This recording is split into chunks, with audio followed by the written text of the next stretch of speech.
Good morning, podcast world. It is 10/25/2020. That's October 25th, 2020, and it's 8 a.m. I'm looking forward to some morning motivation.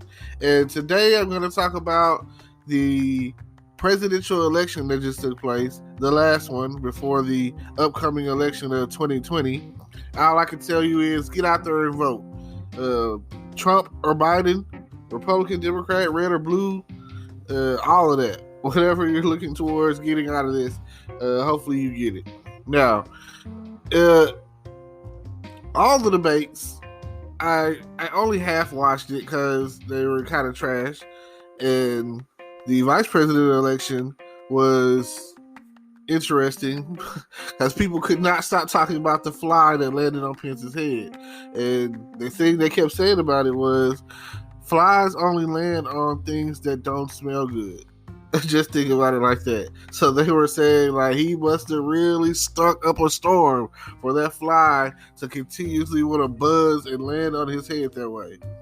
And then in the presidential election, the presidential debate, you have they're saying that they're going to cut the mics off. They did not. Boy. So even these people that's controlling the debate are lying to you. Why is there ever a point in time do you feel like they are so lying to me? Like, they know that they're not going to have a cure. They know that they're not going to have a cure in time for the election. They know that they're probably not trying to pass this money, the stimulus money out until right before the election to gain votes. Like, they know. They have ace in the hole is how they feel. They feel like the stuff that they're doing is a strategy to win this election. And for them to be win the election, it's like more money in the bank. No matter what you think, it's always about the green. It's always about the money. It's always about how is this going to benefit me? You know, I don't ever feel like in politics that they are just honestly God trying to help us bottom feeders, us poor folk, us folks who are in the recession, in the front line of the recession, that don't have a job or who aren't able to work because of the pandemic or for whatever reason is going on, you know, that then at this point, you never know what's going to happen tomorrow because there's a COVID-19. Next year, you have COVID-20. All right, what's going on? It seems like every census year, every 10 years, every decade, it seems like every year that there's an election, especially, there's always a bunch of misdirection going on. And you never really know what's going to happen until January 21st. Because that's when the powers trade over. So until then, until the inauguration, you're still stuck with the guy that's doing you wrong. You know, so if things don't go Trump's way, I feel like he's going to be one of those kids that say, "Give me my ball, I'm going home." And everybody knowing that everyone at the playground is playing with this basketball, but it's his basketball. He's going to take up his ball and leave. You know, he's not going to give a crap about us. He's not going to care about who's still playing the game. He's only going to be concerned about what's his and what he's supposed to get out of it. And hey, tough titty is how they're going to do it. So I feel that that's what's going to happen. I feel like if Trump, and even if Trump does get his way, he's going to be like, well, you didn't believe in me. You didn't say that think that I could win this. And I told you what I was going to do, or I told you in my tweets what I was going to have, or what's going to happen, you know. You know, I barely won. Just like when he went to Erie, Pennsylvania, and was saying, I was so far up in the polls earlier this year, before the pandemic, that I had no plans of coming to Pennsylvania. I had this thing won. But now, I'm not so sure. As you can see that right there, I mean, that's honesty. I'll give it that. But it's not the right kind of honesty. It's like saying, I only care about your vote. Vote me, F you. That's how it seems. So, I will feel better once the stimulus package is released and passed, and people are, you know, They put a Band-Aid on a gaping artery or wound and thinking that's going to be doing something when it's really not. I mean, like I say, for some people who cashed out on the first part of the season with the stimulus, I'm like, I didn't even know that it was a thing. I wasn't in the know to know that people were getting this extra money, the extra $600 or whatever, and I was just like, wow, that's good for those people who are getting it. So I just feel like right now, due to the season, I can put it out there, weather, holiday season coming up, this coming up season is considered depression season. Like, holiday season is always depressing for everyone, everyone, especially if you don't have family. Maybe you're homeless, maybe you're a war veteran who that slipped through the system, ended on the streets, or whatever the case is. Maybe you have an addiction, alcohol, drugs, gambling, sex, whatever the case may be. Like, whatever reason that you slipped through the cracks and you ended up on the streets and the things going, your life is going the way it's going, I'm sorry. I don't understand it. I have family, and if I didn't have family, I don't know where I would be to this day if it wasn't for the family that's held me strong. Like, when people be like, oh, I lost my mother, I don't know that feeling right now, So thank God, So I'm sorry to all those who have gone through whatever they're going through, and just hopefully that the choices that the government makes supports and helps you to get back on your feet. If you've been dealing with your high rent somewhere in California or somewhere in Chicago or somewhere in New York or somewhere in Florida, anywhere in Florida for that matter, or California. So, I mean, I'm in Texas, and it's a struggle here, and we have some of the best real estate in the country.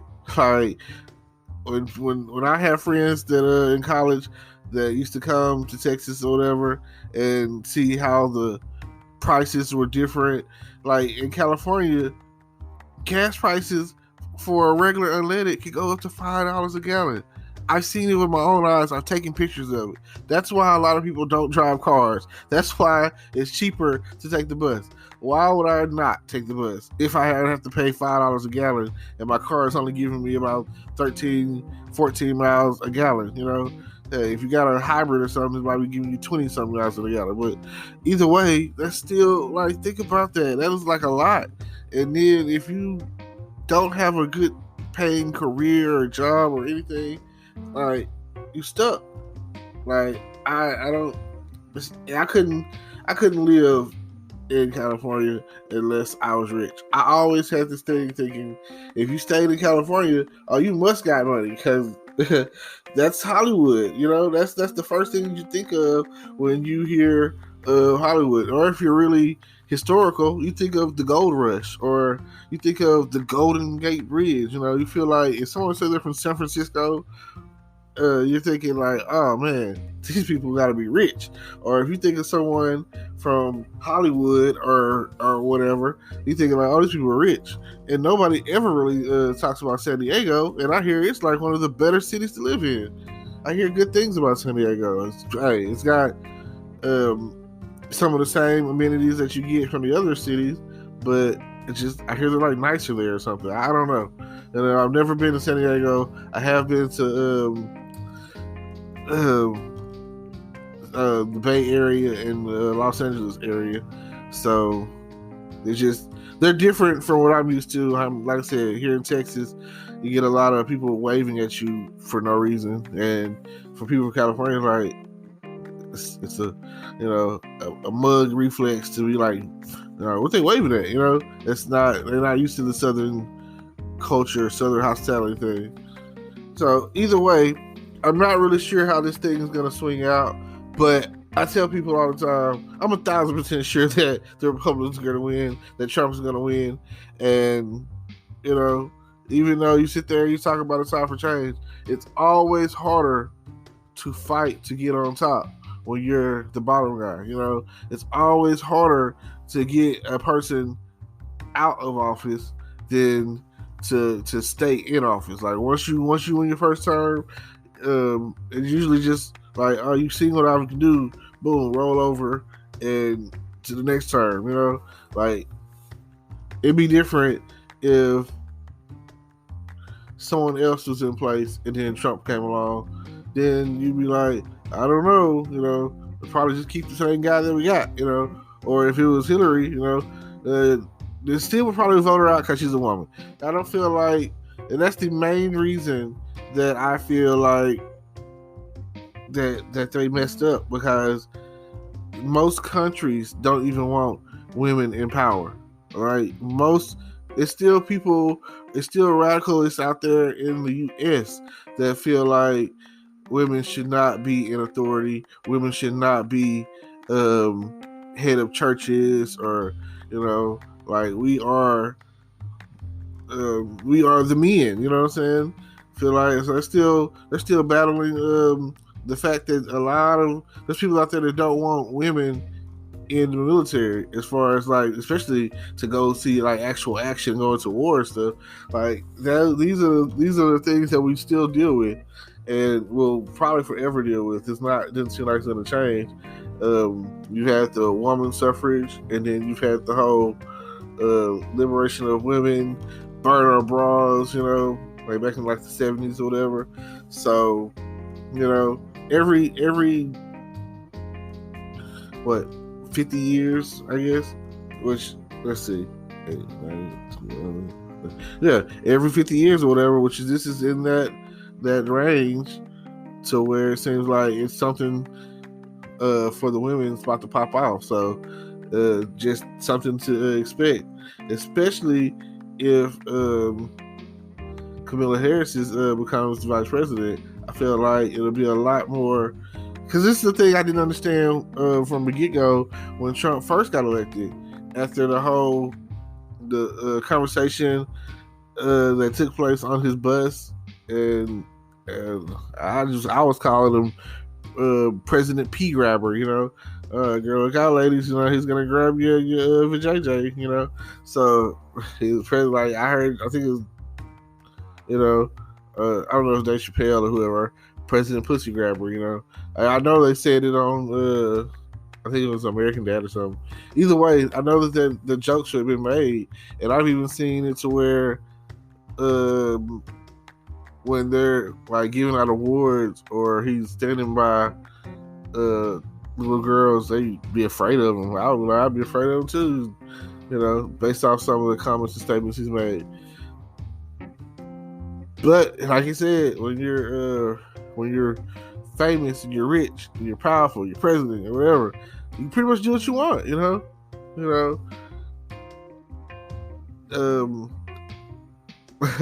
like I know Family Guy made fun of it. That's where I heard about it, and then I seen them do the joke, talking about some locker room talk, and when he was talking on his bus or whatever, it got recorded, and that's where it all came from. And I was like, that's real. Some people were like, that's a real conversation, and that came out well on before the actual election hit back in 2016. So I was like, I can't believe that they voted for this guy. It's like saying that no one that voted for him has any respect for women, and I have nothing to say either for or against that, because if that's the way you feel, that's just the way you feel, Like, you literally have no respect for women, especially coming out of Barack's term and his 2 terms, and having 2 daughters growing up in the White House. And now look at them, as beautiful as ever. Having a beautiful wife like Michelle, strong, beautiful wife. I feel like Michelle could do anything, and like, if they start talking about it right now, Michelle 2024, she's already won because of who she is. Like, her character, her integrity, her just, her strength, everything about her is like you are winning if you find a woman like that. You is she is like when people be like, oh man, they talk about at one point they was talking about back in the day, they was like Oprah, and they talk about Beyonce, and all of this. They all these key factors or whatever are powerful, beautiful women who people have supported throughout the years. But I feel like Michelle is hands down it. I feel like over time, like again, her daughters basically grew up in the White House, and over the next so many years, they'll be, sought after, I guess is the word I'll use, and whoever is lucky to I'm say marry them, date them, marry them, or whatever. You gotta be looking at it like I'm the luckiest guy in the world. You know what I'm saying? Your mama is Michelle, so I know that you have good home training. I know that you grew up a certain way compared to what a lot of people portray us to be, or a lot of people are used to getting. You getting the best of both worlds, and yeah. I mean, I can't say that about some of the past presidents, like Bush's daughters. I can't say that, I can't say that about Clinton's daughter, you know what I'm saying? I can't say that. I can't say that about well, I'm gonna just go that far back because that's when I kind of first started following politics. Clinton, and the reason I first started following politics was like Animaniacs. I mean, by that point in time, I was in social studies, so it's just a matter of age. It's a matter of what you're being taught at a certain age. So, like my 6th grade year, they had like a mock election, and they were asking, and my social studies teacher at the time was wanting to know who people would vote for, and there was another, it was a black guy, Republican, Alan Keyes. He's probably still in politics. He's probably still out there somewhere, and people were voting for him. Didn't know anything about him, the fact that he was black.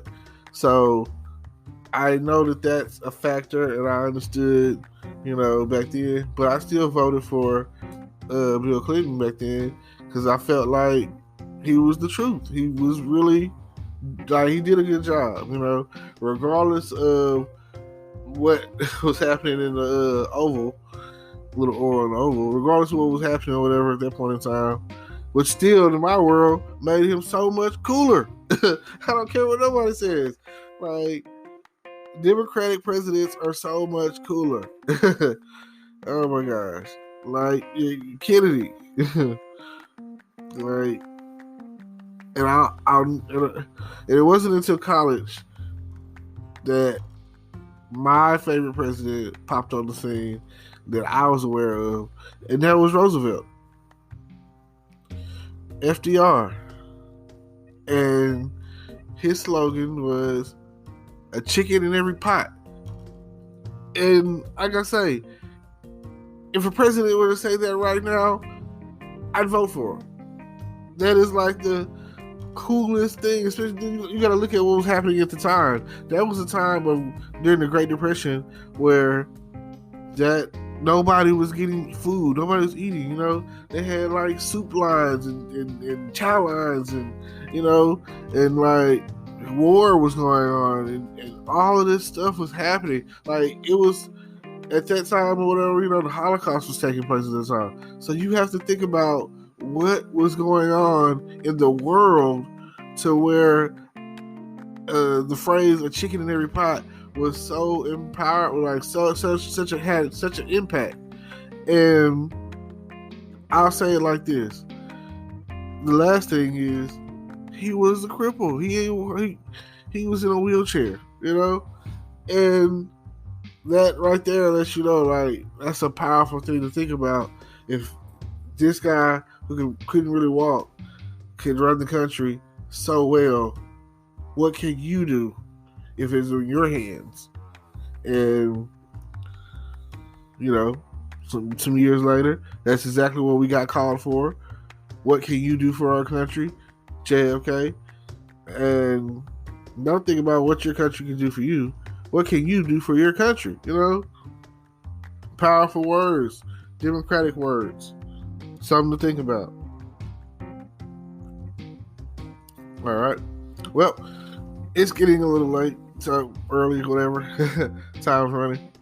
I'm gonna leave y'all with this. Just check out the links down below. Subscribe to all the things that I have, like my YouTube channel, and don't forget to like, comment, subscribe, all of that. And don't forget to get out and vote. I mean, it doesn't really matter who you vote for. I personally don't feel like, our vote really counts, but it's your right at the end of the day. And they say that if you voice your opinion, then you have nothing to say when your person doesn't win or change isn't made. So I appreciate y'all for tuning in. Thank y'all for listening to my podcast, and see y'all on the next one. Hello, YouTube world. Welcome to my channel. Don't forget to like, comment, subscribe, and hit the notification bell so you can be notified when I drop hot content like this, and stay tuned for the next video.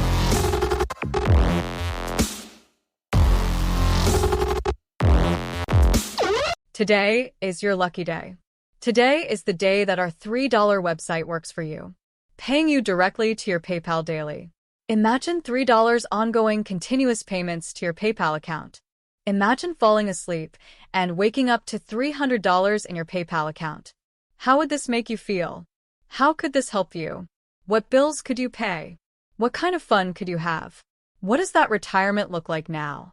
All for a one-time payment of $3. This website is DFY done for you, fully built and completely hosted, and never stops collecting payments for you. You have spent $3 on coffee on a regular, but that coffee won't help you create multiple streams of income. Click the link below.